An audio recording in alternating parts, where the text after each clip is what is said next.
Burnout starts with the belief that there's something wrong with you and that you have to work to correct that feeling or to be accepted, that you have to work to prove your worth and value consistently all the time.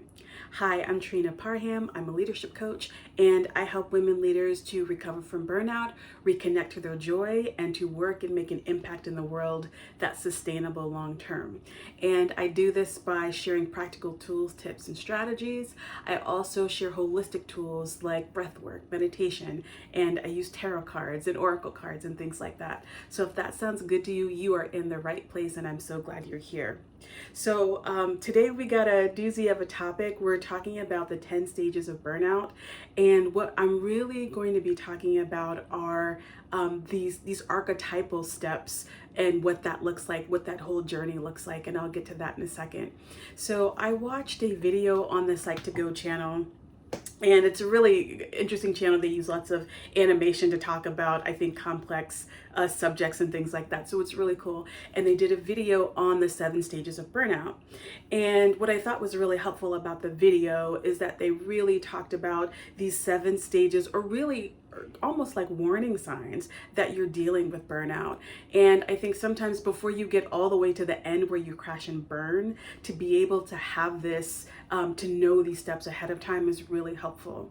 And I think for women leaders, it goes a lot deeper. And I think it goes a lot deeper, particularly if you've been burnout over a long period of time. And that's really what we're going to dig into today with these 10 stages. And today I'm going to talk about the first 3 stages because it's a lot to cover. I do have a lot of notes, so I'm going to be referring to them often. But so the ultimate sort of process of going through burnout is really a circuitous process, and it takes you all the way to the end. So the stages of burnout that I'm going to be talking about today aren't just what leads you to that moment where you crash and burn and can't take it anymore, but also how you make your way out of it. And so over the next few videos, I'm going to be diving into that process. And so the stages of burnout and recovering from burnout is ultimately about the integration of being and doing. And so as you go through that, that's what I'm going to be talking about today.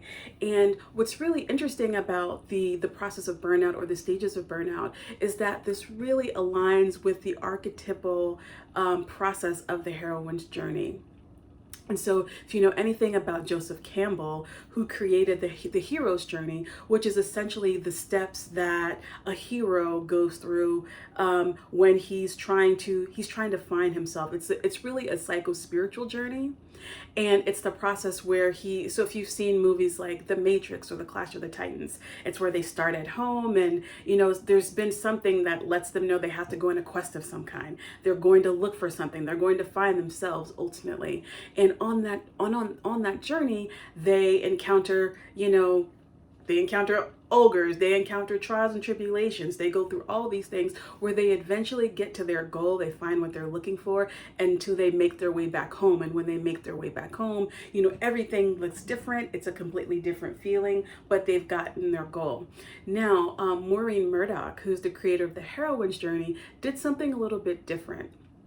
And she took a look at it. She took a look at the hero's journey and realized that there are some parts of that journey that were left out, particularly as it pertains to women and connecting to the feminine. And when I say the feminine, I'm talking about feminine energy, like being like nurturing, nourishing, creativity, sort of that spiritual element that we often don't connect to in our very patriarchal societies. It can be really hard to do that. And when you don't connect to that, and often what happens with a lot of women is we disconnect from that early on. And so that begins the process of burnout. That begins the stages of burnout, even though it hasn't hit its apex yet, but that's really how it starts.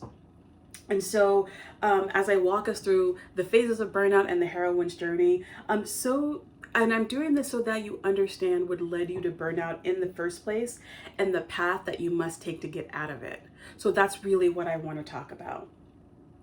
Okay, and so the first stage of burnout is where we separate from the feminine.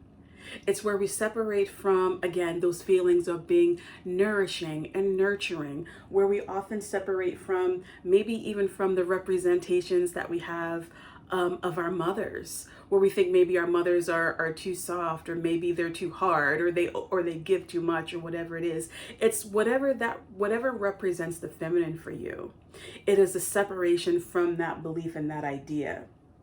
And oftentimes, when you start on your journey as a woman, and you begin to grow, and you can often start to see the feminine as maybe being too needy or manipulative or not having as much value, or maybe, and sometimes this happens when you're young, when you try to be, you try to be the guy's girl.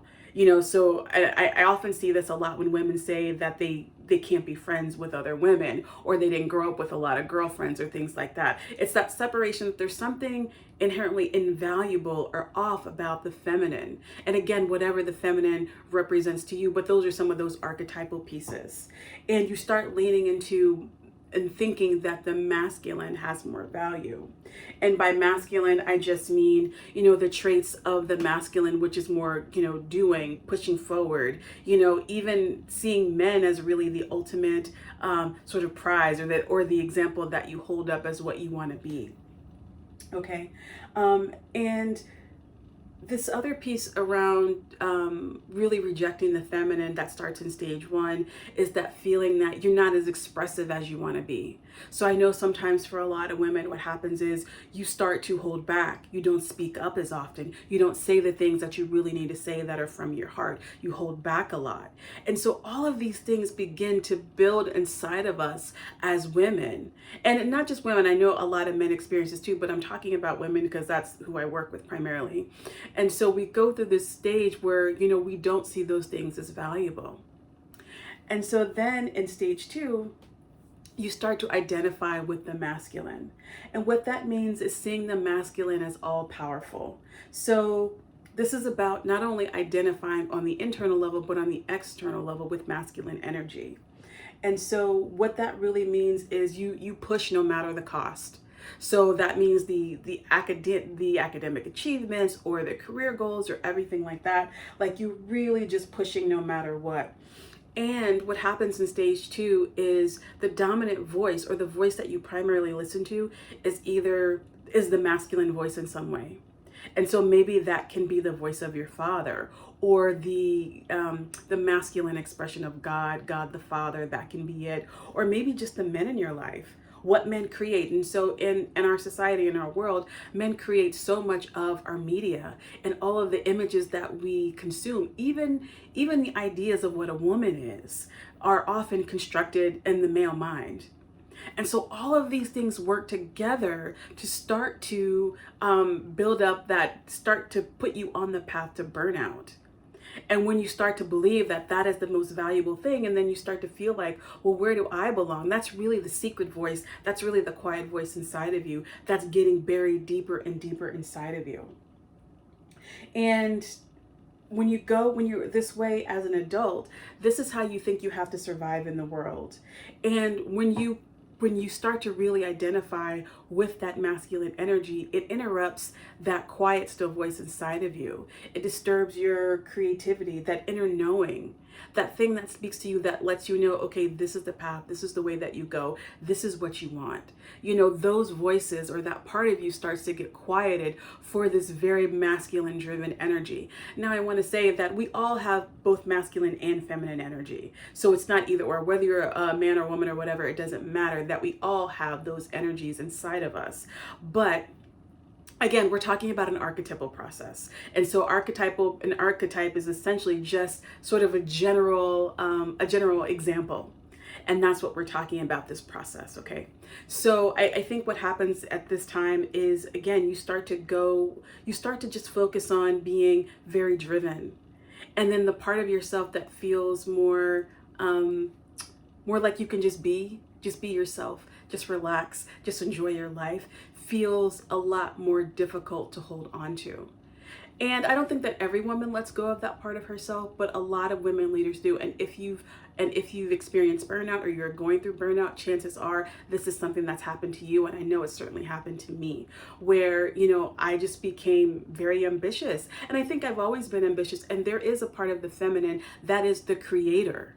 So it's not just about that, but it's the way of doing it that takes you over. That's the masculine part of it. It's just that go, go, go, do, no matter what, regardless of if you need a break, regardless of if you need to rest, none of that matters. And so that's what we're talking about in stage 2. Okay, in stage 3, it's the road of trials. So this is the task of ego development. And everything at this stage, continuing on from stage 2, is about climbing the corporate ladder. It's about academic success and excellence. It's about prestige. It's about money. It's about position. It's about titles. And it's about financial equity. It's about achieving some big success of some kind. And often this is the stage where you start to create loving relationships. And in those relationships, maybe you give more than you receive, or you feel like the only way you're going to be able to get the kind of love that you want is by overly giving, is by doing so much and giving of yourself to the point of depletion and exhaustion. That's what happens at this stage. And it can be really tough to be yourself and listen to your own voice. And the other thing that happens during this stage is you protect others from your own success and autonomy. So you protect others from the things that you really want, the things that make you feel good, the things that make you feel independent and alive. And so even though it doesn't mean that you're not enjoying your life, but the things that you truly desire or that you truly want to say yes to get buried. And so you start to hide that part of yourself from other people. So is this making sense to you? And like I said, this heroine's journey, this process that it ties to burnout, and ultimately, like I said, where this leads to is you coming out of this. And we're going to talk more next week about the next 3 stages of the heroine's journey, and as it pertains to burnout and those phases where it really reaches its apex and you start to feel like you can't sleep, you can't rest, and it's like you got to get out of that job yesterday. We're going to talk about that next week, but I wanted to just lay this foundation for you with these 3 stages. So that pretty much wraps up this video. Do any of these stages resonate with you when you think about how burnout started for you, particularly if you've been burnt out for a long period of time? Do you resonate with any of these stages? If so, let me know in the comments. I would love to hear from you and connect.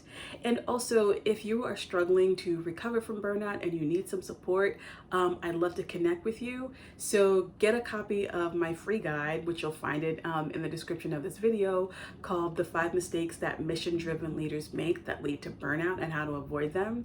And in that guide, I walk you through some of the basic things that you need to know and understand to help you get started to recover from burnout. And there's also ways that you and I can connect. So be sure to get the free guide. You can learn more about that in there. And that's all for today. I hope this was useful. Share it with someone if you know that they're struggling with burnout, particularly if they've been going through it for a long time. And that's all for today. Take good care, and I'll talk to you soon.